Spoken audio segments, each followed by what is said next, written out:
भारत माता की। भारत माता की। उत्तरा कन्नड़ा मत्तो धारवाड़ದ ಸೋದರ ಸೋದರಿಯರಿಗೆ ನನ್ನ ನಮಸ್ಕಾರಗಳು।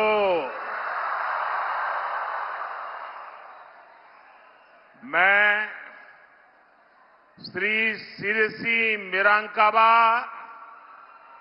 श्री महाबालेश्वर स्वामी श्री वादिराजा तीर्थ और श्री सिद्धारूढ़ा मठ को भी श्रद्धापूर्वक नमन करता हूं। अच्छा, पहले आप लोग मुझे, मैं हिंदी बोलूंगा तो चलेगा ना? कोई इंटरप्रिटेशन की आवश्यकता नहीं है ना? चलिए, आपके आशीर्वाद है।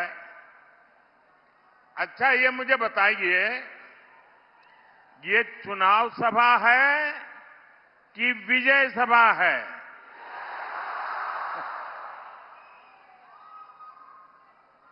आप लोगों ने वातावरण तो ऐसे ही बढ़ा दिया है जैसे कर्नाटका में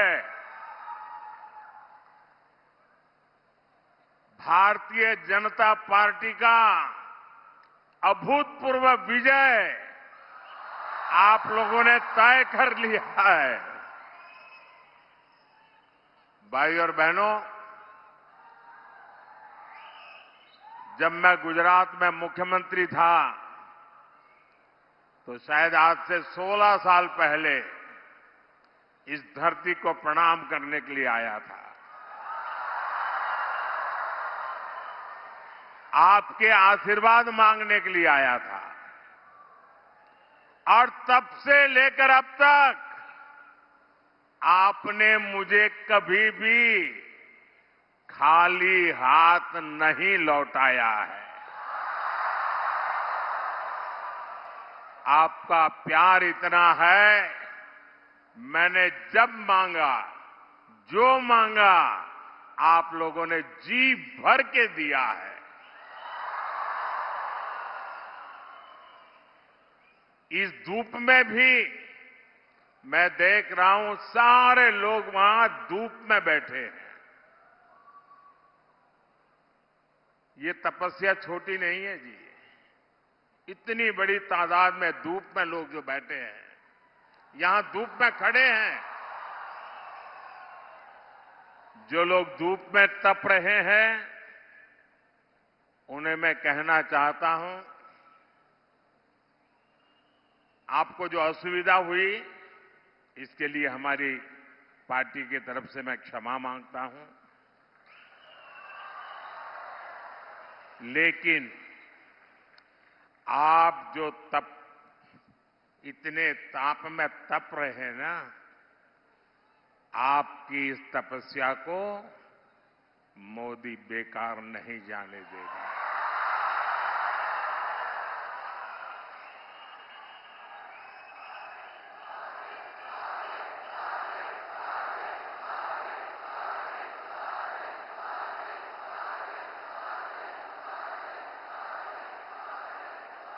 आप जो ये तपस्या कर रहे हैं, मैं विकास करके आपको अवश्य लौटाऊंगा।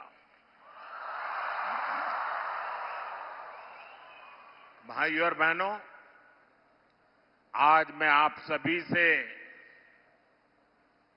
विकसित कर्नाटका के लिए, विकसित भारत के लिए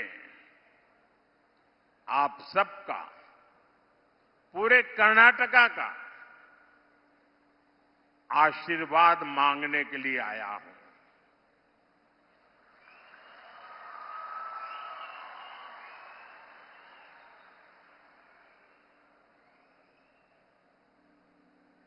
और इतनी बड़ी मात्रा में जब माताएं बहनें हो, जब इतना उमंग और उत्साह हो, विजय का विश्वास हो, विकसित भारत का संकल्प हो, तो फिर मुझे पक्का भरोसा है आपके आशीर्वाद में कोई कमी नहीं रहेगी।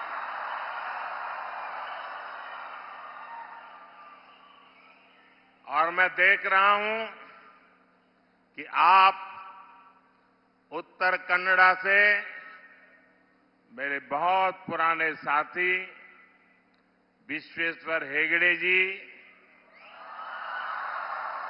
और धारवाड़ से मेरे संसद के साथी, सरकार के साथी भाई प्रहलाद जोशी जी को रिकॉर्ड वोट से जिताने का संकल्प ले चुके हैं। ये जो आपका जोश नजर आ रहा है, ये आपका जो उत्साह नजर आ रहा है, पूरा कर्नाटका एक ही स्वर से बोल रहा है।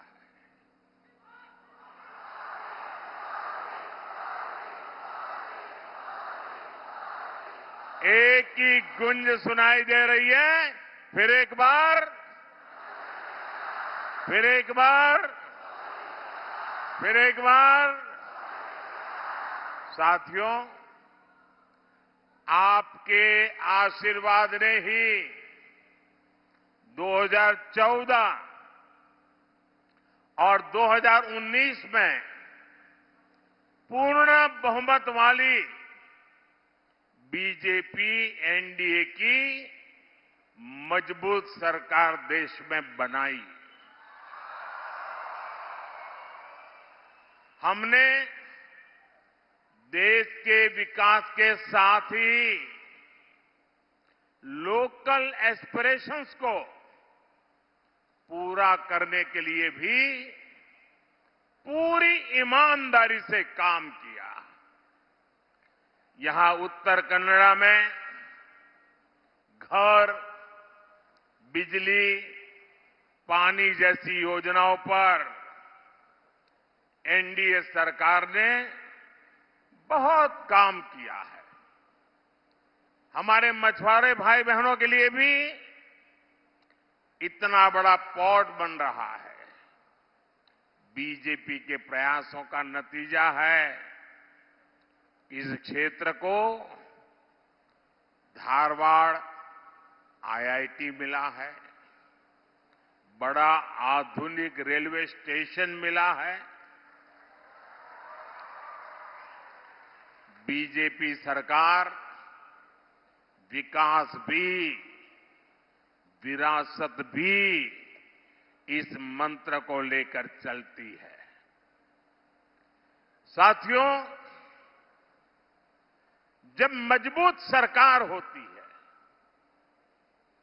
पूर्ण बहुमत वाली स्थिर सरकार होती है, तो दुनिया भी उस पर भरोसा करती है।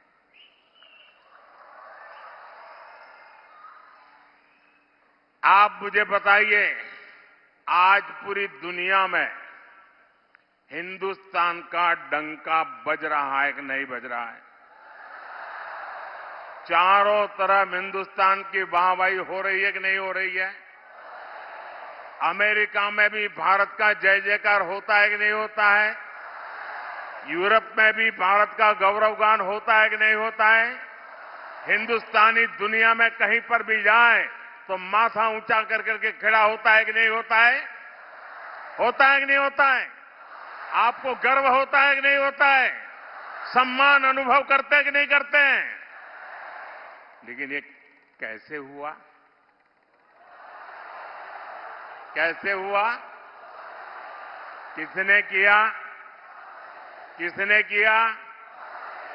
उधर से जवाब चाहिए, किसने किया? पीछे से जवाब चाहिए, किसने किया?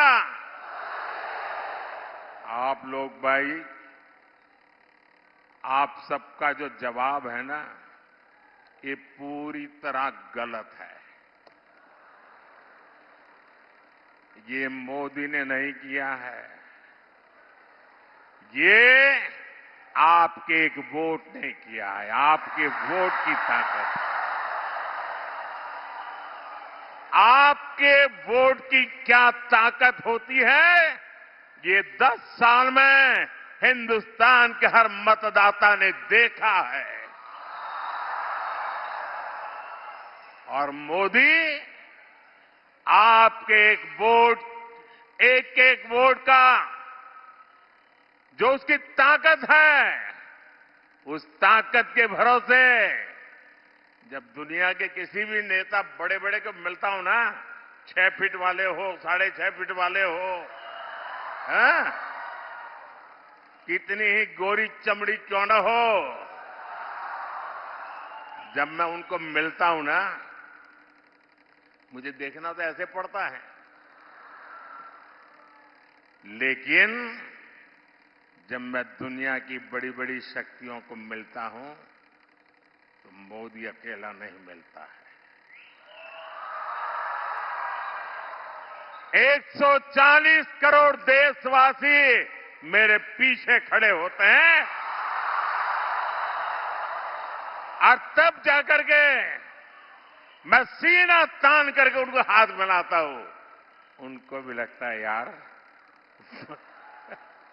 कुछ तो है, लगता है कि नहीं लगता है? ये सब आपके एक वोट की ताकत है भाइयों।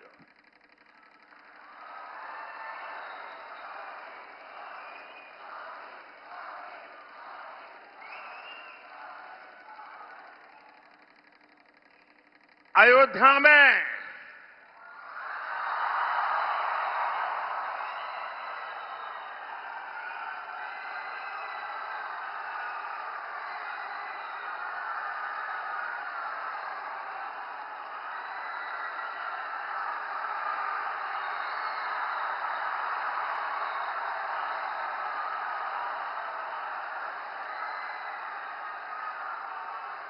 साथियों, मेरे और आपके पूर्वजों ने,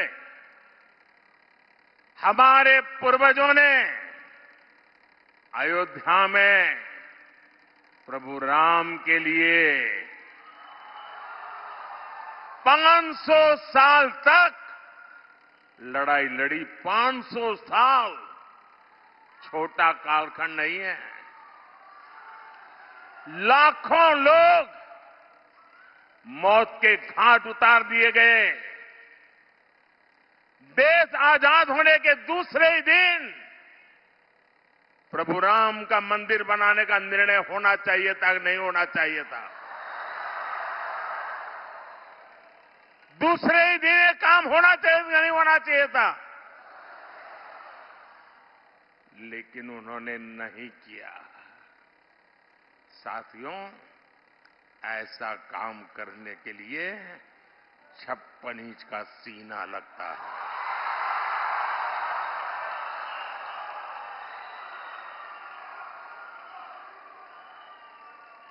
तब जाकर के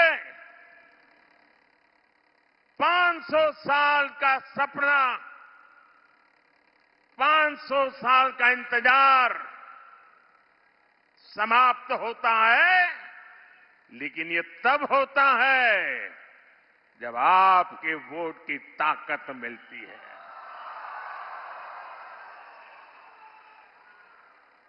आज अयोध्या में प्रभु राम का मंदिर बना है। आपको अच्छा लगता है ना? गर्व होता है ना? ये पुण्य का काम हुआ है कि नहीं हुआ है? ये पवित्र काम हुआ है कि नहीं हुआ है? मुझे बताइए, इस पुण्य के हकदार कौन है? इस पुण्य के हकदार कौन है? इसके पुण्य के हकदार आप है, जिन्होंने एक वोट देकर के मजबूत सरकार बनाई है। और देखिए, देश में वोट बैंक की राजनीति कितनी विकृति चोटी पर पहुंची है, कितनी विनाशक बन गई है कि 500 साल के संघर्ष के बाद देश के सुप्रीम कोर्ट के निर्णय के बाद देश के कोटि कोटि जन, किसी ने 5 रुपया, किसी ने 11 रुपया, किसी ने 100 रुपया, किसी ने 1000 रुपया, किसी ने लाख रुपया, आप सबने दान दे करके प्रभु राम का मंदिर बनाया है। ये प्रभु राम का मंदिर सरकारी खजाने से नहीं बना है। ये प्रभु राम का मंदिर टैक्स पेयर के पैसों से नहीं बना है। ये हिंदुस्तान के राम भक्तों के जेब से निकले हुए पैसों से बना है, आपके पैसों से बना हुआ है। और जब अब आपको पता है, देश आजाद होने के बाद इन्होंने राम मंदिर न बने इसके लिए सब कुछ कोशिश की, आखिरी दिन तक अदालत में भी गए और 2019 में तो यहां तक कह दिया कि ये केस अभी चलना नहीं चाहिए वरना मोदी को चुनाव में फायदा हो जाएगा, ऐसा कोर्ट में कहा। कांग्रेस पार्टी और उनके सारे चट्टे बट्टे राम मंदिर को रोकने के लिए 70 साल तक कोशिश करते रहे। उसके बावजूद भी ये राम मंदिर के जो ट्रस्टी हैं,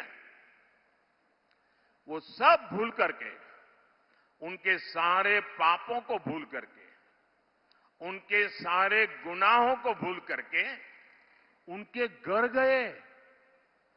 घर जाकर के सम्मान पूर्वक प्रभु राम की प्राण प्रतिष्ठा में कार्यक्रम में आने के लिए निमंत्रण दिया। ये कितना बड़ा मन है, निमंत्रण दिया। और इन्होंने क्या किया? प्रभु राम की प्राण प्रतिष्ठा के निमंत्रण को इन्होंने ठुकरा दिया। मेरे भाइयों बहनों, जिन्होंने रामलला का अपमान किया है, जिन्होंने निमंत्रण को ठुकरा दिया है, देश ऐसे लोगों को ठुकराएगा कि नहीं ठुकराएगा? कर्नाटका ठुकराएगा कि नहीं ठुकराएगा? आप लोग ठुकराएंगे कि नहीं ठुकराएंगे? और दूसरी तरफ कमाल देखिए, एक तरफ वोट बैंक के भूखे लोगों ने राम मंदिर का इतना बड़ा अपमान कर दिया, तो दूसरी तरफ अयोध्या में एक अंसारी परिवार है, शायद इकबाल अंसारी, उनका पूरा परिवार 2-2, 3-3 पीढ़ी से राम मंदिर के खिलाफ अदालत में केस लड़ रहा था। और उसका कहना था कि बाबरी मस्जिद है, यहां राम मंदिर नहीं बनना चाहिए। 3-3 पीढ़ी अदालत में लड़ती रही, लेकिन जिस दिन सुप्रीम कोर्ट ने निर्णय किया तो उन्होंने कहा, अदालत का निर्णय मेरे सर आंखों पर है। इतना ही नहीं, वो जीवन भर, उनके पिताजी भी जीवन भर अदालत में लड़ते थे, लेकिन जब राम जन्मभूमि के ट्रस्टियों ने उनको भी निमंत्रण दिया, कांग्रेस और उसके चट्टे बट्टों ने तो निमंत्रण को ठुकरा दिया। लेकिन ये अंसारी परिवार देखिए, ये अंसारी मुसलमान होने के बावजूद भी राम मंदिर प्राण प्रतिष्ठा में गए, पूरा समय बैठे, और इतना ही नहीं, उनका जो गनमैन था वो हिंदू था, तो उन्होंने गनमैन को एक लकड़ी की छोटा बना हुआ राम मंदिर की प्रतिकृति उसको भेंट में, सौगात में दी। ये फर्क होता है भाइयों बहनों।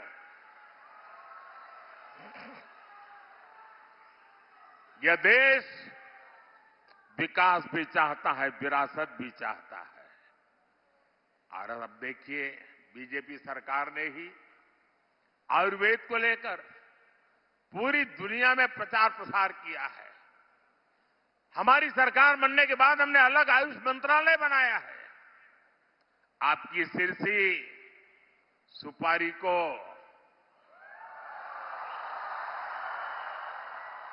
जीआई टैग यानी उत्तर कन्नड़ा की पहचान बीजेपी ने ही दी है। हमारे कर्नाटका में मिलेट्स हमारे किसानों की बहुत बड़ा क्षेत्र है। कोई पूछता नहीं था। छोटे किसान परेशान थे कि मिलेट को करूं क्या। ये बीजेपी, मैंने यूएन को कहा ये सुपर फूड है, ये एनवायरमेंट फ्रेंडली खेती है, और यूएन ने इंटरनेशनल मिलेट डे मनाया और मिलेट ईयर मनाया। और आज जिसको आप श्रीअन्न कहते हैं ना, जिसको आज हम पूरे देश में श्रीअन्न के रूप में जानते हैं, आज मिलेट की पूरे दुनिया में मांग बढ़ी है और उसका लाभ कर्नाटका के किसानों को मिल रहा है। साथियों, जब आपका अपने पर भरोसा हो ना, अपने देश पर भरोसा हो, अपने देश की हर बात पर भरोसा हो, तो दुनिया भी आपकी बातों पर भरोसा करती है। हमने मिलेट का इतना बड़ा अभियान चलाया। पिछले वर्ष में अमेरिका के राष्ट्रपति जी ने मुझे अपने घर पे बुलाया था। बहुत बड़ा भोज रखा था और देश का मैं शायद पहला प्रधानमंत्री था जिसके लिए इतना बड़ा समारोह किया गया था। पूरे अमेरिका के बड़े बड़े दिग्गज लोग वहां भोजन समारोह में थे और क्या मजा था उसका।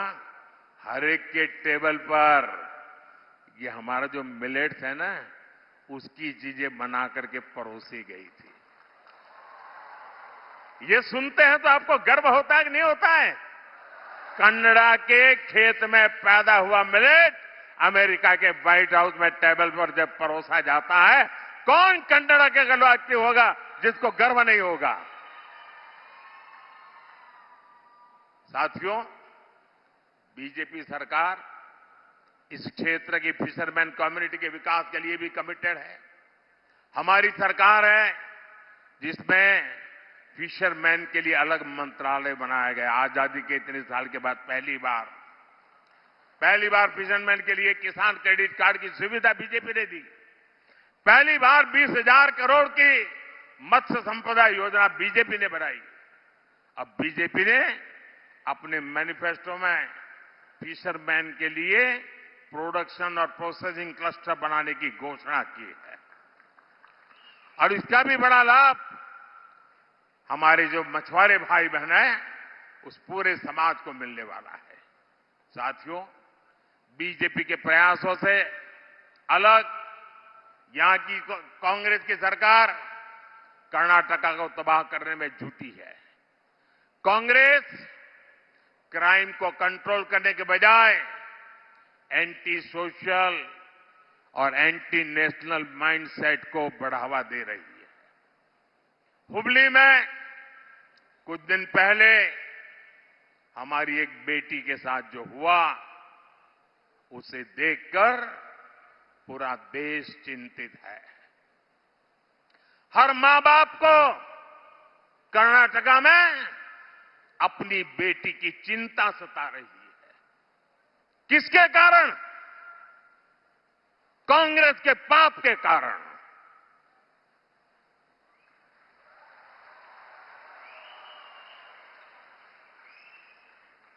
क्या कभी कांग्रेस आपकी बेटी की रक्षा कर सकती है क्या? आप उनके भरोसे बेटियों को बड़ा बना सकते हैं क्या? कॉलेज कैंपस में दिन दहाड़े ऐसा कदम उठाने की हिम्मत उस अपराधी में आई कैसे? उन्हें पता है वोट बैंक के भूखे लोग कुछ दिन के बाद उनको बचा लेंगे, इसलिए ये पाप करने की हिम्मत आती है भाई।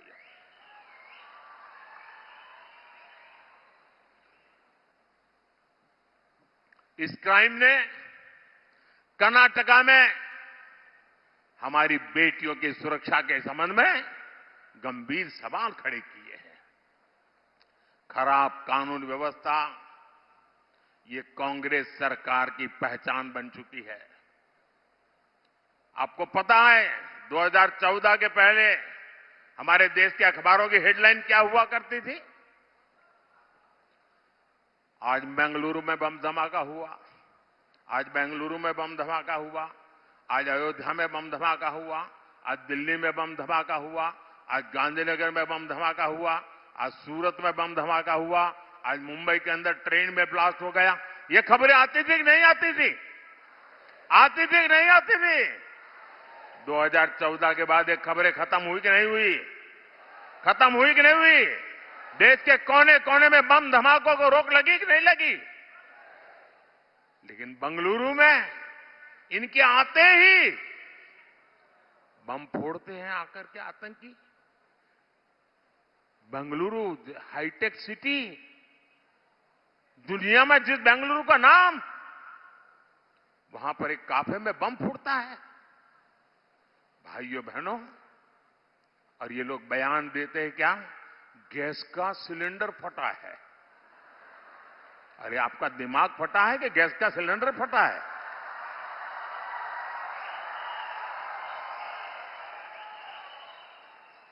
हो क्या गया इन लोगों को?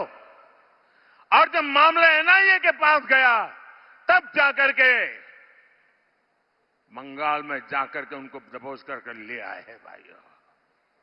और जिसके पीछे जिन लोगों का नाम है, पीएफआई जैसे संगठन जिसको प्रतिबंध लगा है, वायनाड में ऐसे पीएफआई के संगठनों की मदद ली जाती है तो फिर उनका तूफान और बढ़ेगा कि नहीं बढ़ेगा? कांग्रेस ने जिस प्रकार वोट के लिए पीएफआई जैसे संगठनों की मदद दी है, उनसे सहाय ली है, और ऐसे ही कारणों से ऐसे लोगों की ताकत बढ़ जाती है भाइयों। कांग्रेस का ट्रैक रिकॉर्ड आतंकियों के मारे जाने पर आंसू बहाने का आपको याद होगा। दिल्ली में आतंकी घटना घटी थी, कांग्रेस की एक नेता आंसू बहा रही थी कि आतंकी क्यों मारा गया। ये मैं नहीं कह रहा हूं, कांग्रेस के नेता कह रहे हैं।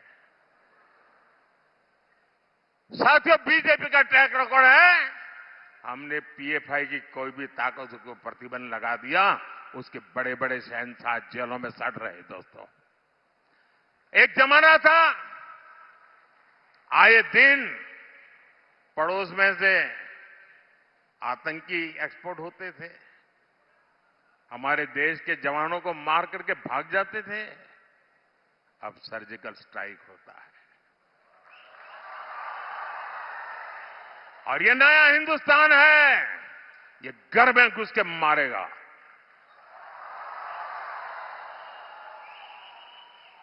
साथियों, कल से एक कांग्रेस के साहजादे एक बयान से पूरे देश में हंगामा हो रहा है। शहजादे का कहना है कि हजारों वर्षों से राजा महाराजा हमारे देश में हुए, वे सब अत्याचारी थे, लूट लेते थे। क्या आप इनसे सहमत हैं क्या?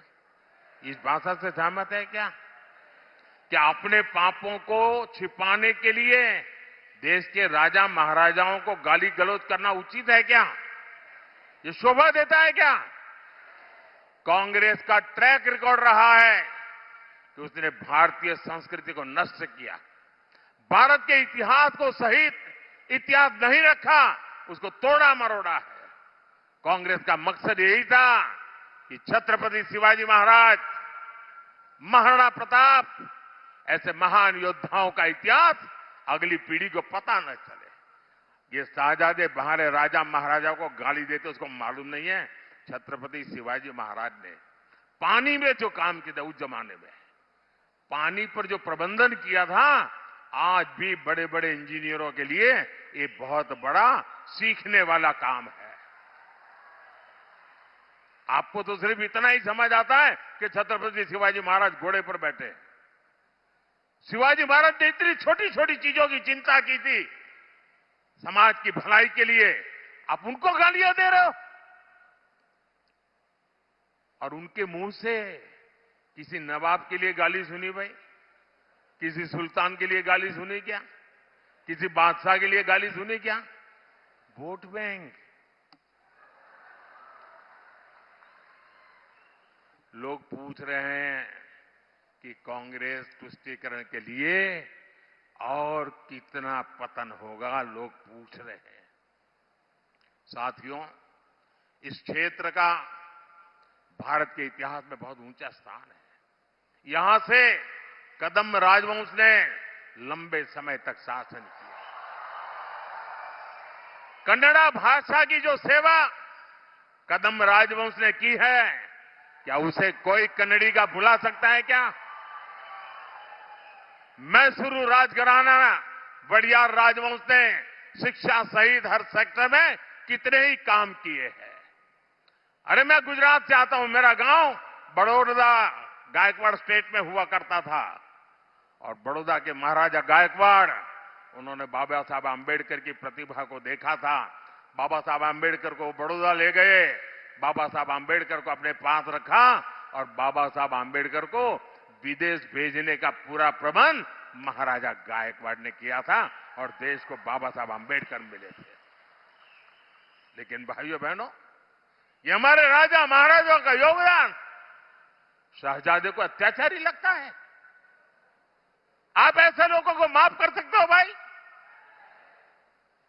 कर्नाटका सहित पूरा देश का इतिहास है जहां नवाबों ने, सुल्तानों ने, बादशाहों ने आम नागरिकों पर घोर जुल्म किया, अत्याचार किए हैं।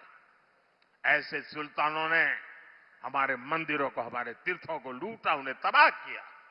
लेकिन शाहजादे ने उनको तो क्लीन चिट दे दी और सभी राजाओं महाराजाओं को अत्याचारी घोषित कर दिया। देश को बांटने का कांग्रेस का प्रयास खतरनाक है साथियों, इनसे बचने की जरूरत है। भाइयों बहनों, आपने देखा होगा, अब ये शाहजादे कह रहे हैं वो चुनाव के बाद अगर सत्ता में आए, पूरे देश का एक्सरे करेंगे। एक्सरे, आपका एक्सरे होगा, आपके लॉकर का एक्सरे होगा, आपके घर का एक्सरे होगा, आपके खेत का एक्सरे होगा और वो ढूंढ के निकालेंगे किसके पास क्या है। और फिर अगर ज्यादा है तो हड़प कर लेंगे और उनकी जो वोट बैंक है उनको बांट देंगे। हमारी माताओं बहनों के पास स्त्री धन एक बहुत सम्माननीय संपत्ति होती है। माताओं बहनों का मंगलसूत्र उससे पवित्र और कुछ मानते नहीं है। ये उस पर नजर बिठाए बैठे हैं कि ये तुम्हारे पास है, क्या जरूरत है, लाओ। क्या ये पाप हम करने देंगे क्या? ये उन्होंने ठान के रखा हुआ है भाई बहनों। और जब मैं ऐसी चीजें खोल करके रखता हूं तो उनको लगता है अरे पकड़े गए, मोदी तो मार रहा है। अरे मारेगा नहीं तो क्या करेगा? माफ करेगा क्या? देश को तबाह करने के ये आपके तरीकों को मैं देशवासियों को नहीं बताऊंगा तो कौन बताएगा? और आपको पता होना चाहिए, मोदी मौज करने के लिए पैदा नहीं हुआ है।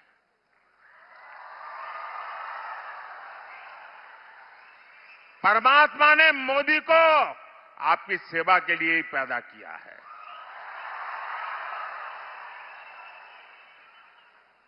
और आपका सपना ही मोदी का संकल्प है।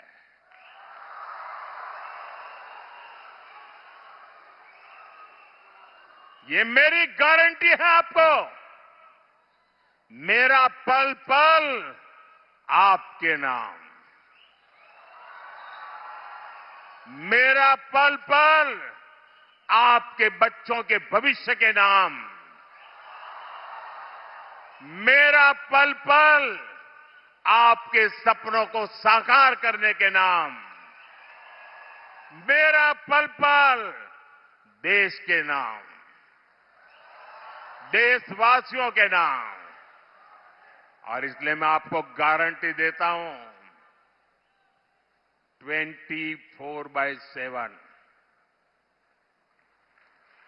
24/7 फॉर 2047।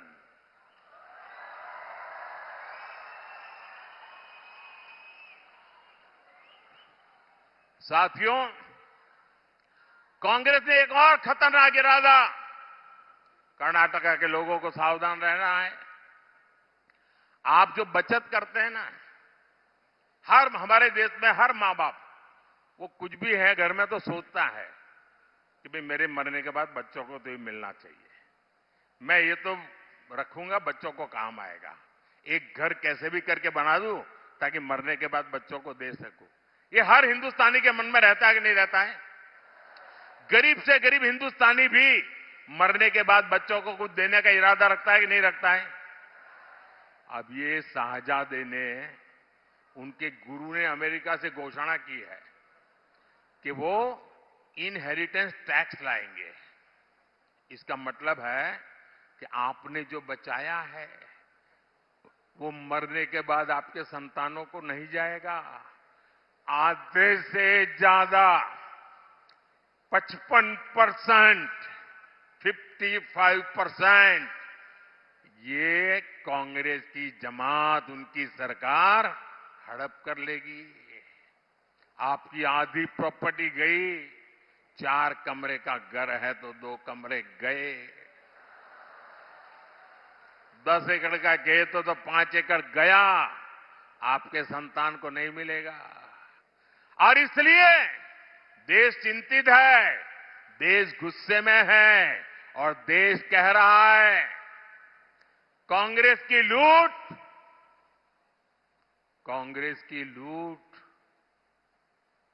जिंदगी के साथ भी, कांग्रेस की लूट जिंदगी के साथ भी और जिंदगी के बाद भी।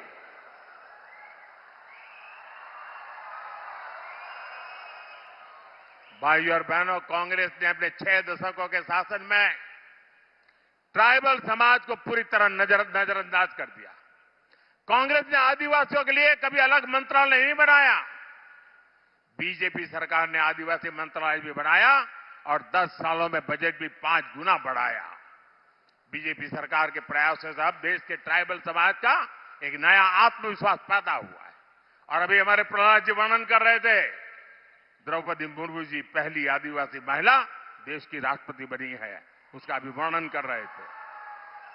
मैं कन्नड़ा थोड़ा थोड़ा समझ लेता हूं जी।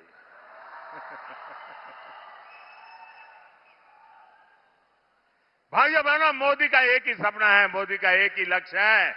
मोदी के लिए अपना कुछ नहीं है, आप ही मेरा परिवार, मेरा भारत मेरा परिवार, मेरा भारत मेरा परिवार। लेकिन भाइयों बहनों, विकसित कन्नड़ा के लिए, विकसित भारत के लिए 7 मई को उत्तर कन्नड़ा और धारवाड़ के हर बूथ पर कमल खिलाना है।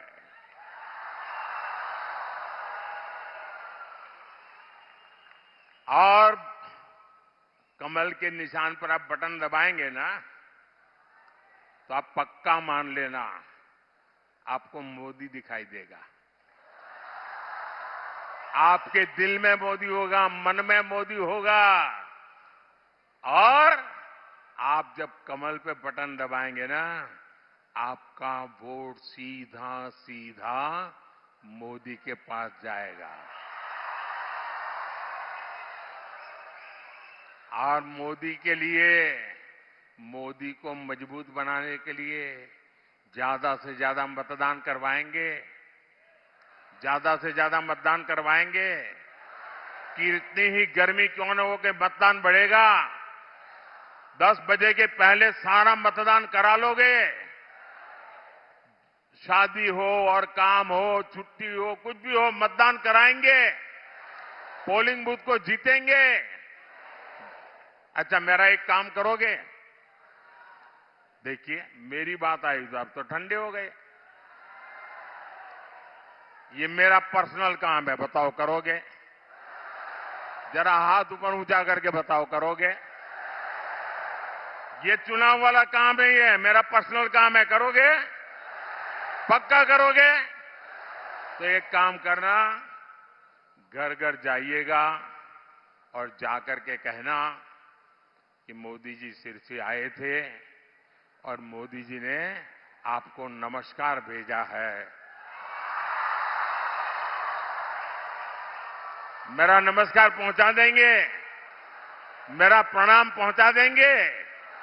जब हर परिवार को मेरा प्रणाम पहुंचेगा ना, जब मेरा नमस्कार पहुंचेगा ना, तो परिवार मुझे आशीर्वाद देगा।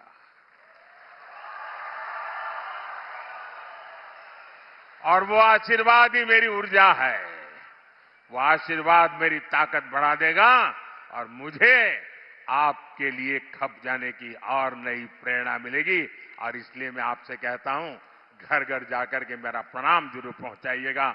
मेरे साथ बोलिए, भारत माता की, भारत माता की, भारत माता की। बहुत बहुत धन्यवाद।